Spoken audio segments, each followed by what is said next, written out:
All right, we've seen how we diagnosed P401 on the Ford. Now, what we should have learned from that is some of the ways we can beat the time it takes to diagnose. Had we gone through the 40 steps or so that's in the Ford diagnostic procedure, I sometimes get lost, and we found that other technicians do too. What we showed you was a quick, straightforward diagnosis based on specifications. What you should have seen in there is that if we had looked at the specs first, we might have found the bad Delta PFE before we went on a test drive. The expanded codes told us we could verify that this code was repaired by doing the engine running self-test. Those are all time savers, ways to minimize the diagnostic time to keep the bill as reasonable as possible, yet do a quality job. We've also found that GM and Chrysler don't work the same way Fords do. One of the things we find that confuses technicians is all too often they try to use the same diagnostic technique on a GM, Ford, and Chrysler. We utilize this code to emphasize a point. You cannot always do that.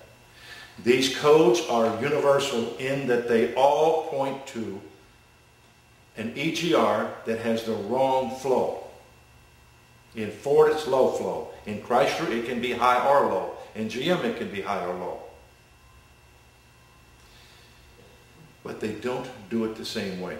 If you don't take the time to understand the rules of how the code's setting, you're not going to be able to use the specifications we talked about as effectively. Now, one of the problems we run into on EGRs, yeah, we've seen low flow, and we know that most of the time when we look in a dirty manifold that's plugged, we can find the plugged manifold without a lot of trouble on a low EGR. Some of the problems we have problems with is a rough idle and misfire caused by a leaking EGR. Now, let's take a look at this little puppy. Yeah, we're not going to do a close-up. You can see it's dirty. The way we found this is simple. We had a rough idle. We suspected EGR.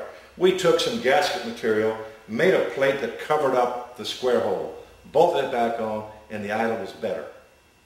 We looked at it, said it's dirty, we're done. Keep it simple, stupid. We did that because we're going to do it quickly.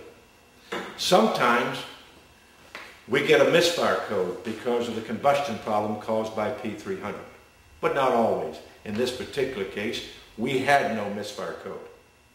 It's one of the things that confuse people.